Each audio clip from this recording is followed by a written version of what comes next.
India. They look like ponies, but they're actually full grown. And they draw these carts. And so you get on the horse cart, and you go off down the road, and you go across the Jamuna River, and you're in Vrindavan. And Vrindavan is even better than Mathura. Vrindavan is the heart of Mathura. And Vrindavan, of course, is where the Lord Krishna appeared, and he demonstrated his youthful pastimes there. And the best of all places in Vrindavan is the Rasa Leela arena. The Rasa dance was performed at Sevakunj. And then, even better than that, is Govardhan, because Govardhan is where the Lord performed many confidential pastimes. Govardhan Hill used to be very tall. Now it's just a small hill. Why? Because everybody from all over India came there and took away one stone to worship, because all those places were touched by the Lord's lotus feet. And so, if you go there today, Govardhan is just a small little hill. What happened? Well, it's in pieces all over India. And still better than Govardhan, at the foot of Govardhan, is Shyamakund and Radhakund. Shyamakund is Krishna's bathing place, and Radhakund is Radharani's bathing place. And of the two of them, Radhakund is even better than Shyamakund. Why is that? Because Srimati Radharani is the internal pleasure potency of Krishna. And if you want to become a pure devotee of Krishna, there's no better way than to worship Radharani. Anyone, it's given in the scriptures that anyone who bathes or even sees Radhakund, they develop prema for Krishna.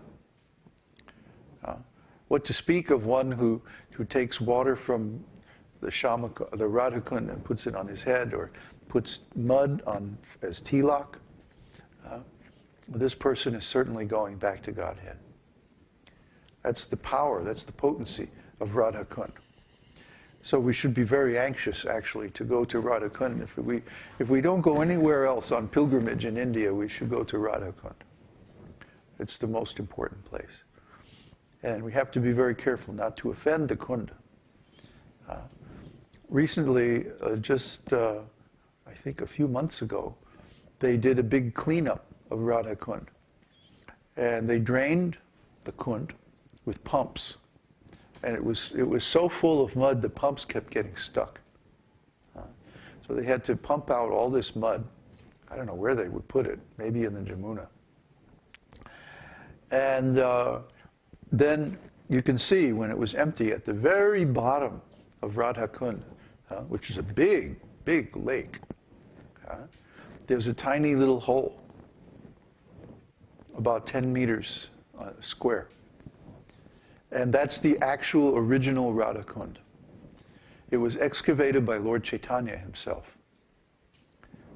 Because when Lord Chaitanya came, at that time, the pastime places of Krishna had almost disappeared.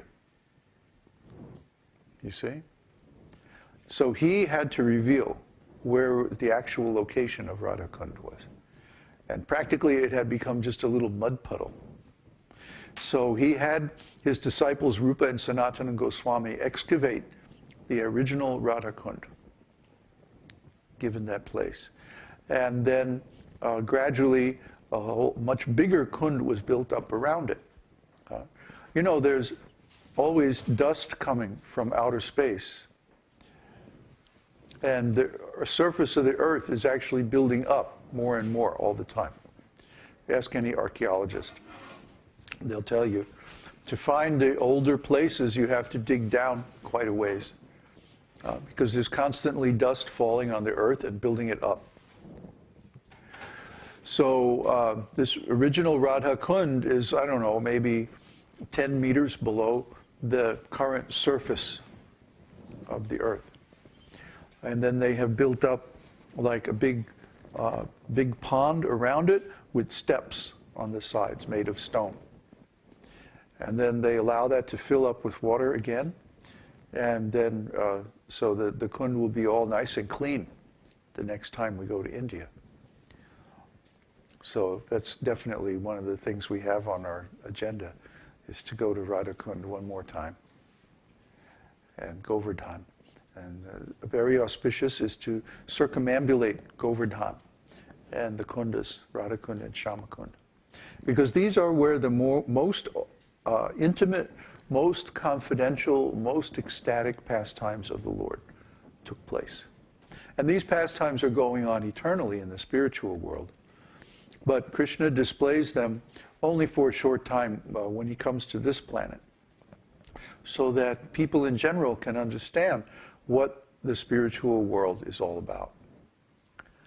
But these pastimes are so confidential that actually outside of Vrindavan, until Lord Chaitanya came and displayed all these pastimes for everyone to see, they were actually unknown.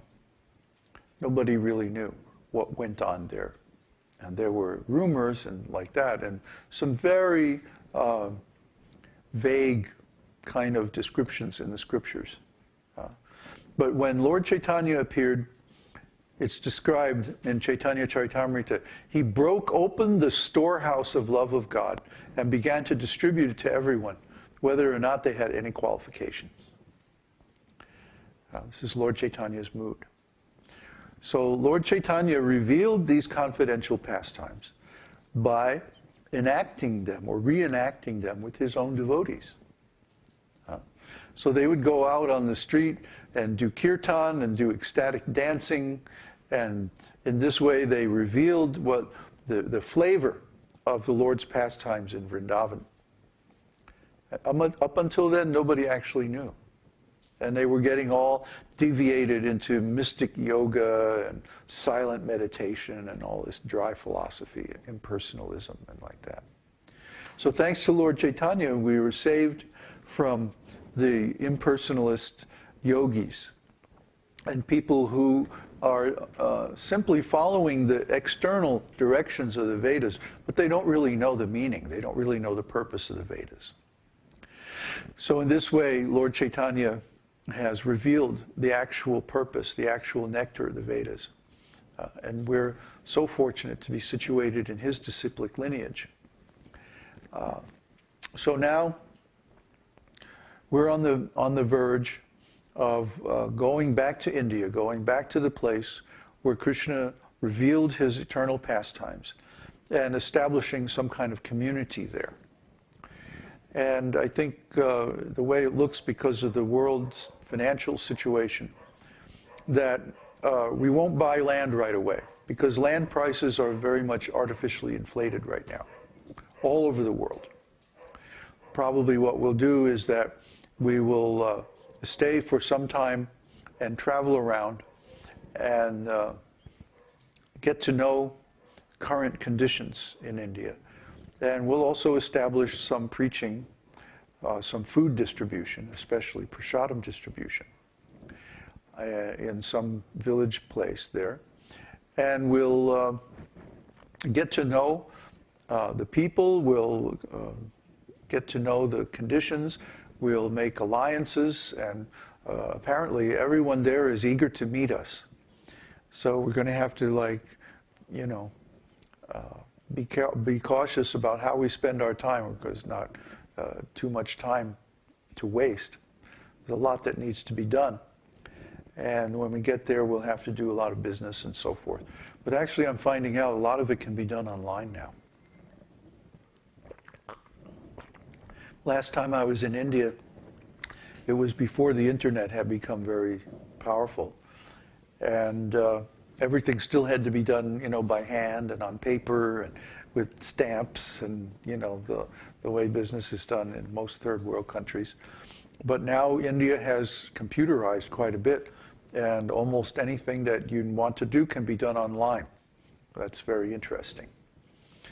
So we may be able to do a lot before we even go to India.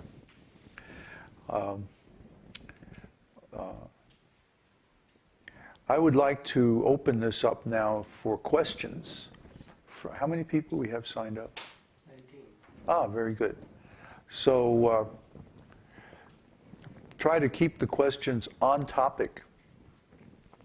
And the topic is our community, our process of devotional service, especially the conjugal love pastimes that were revealed at Vrindavan, how we can develop our Sangha, what are the next stages of our worldwide mission, our preaching mission,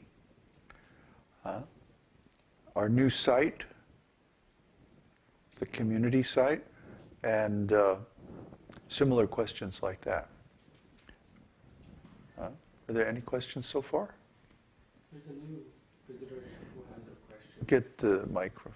Not exactly related, but... Okay, well, that'll get us started while we're waiting for more questions.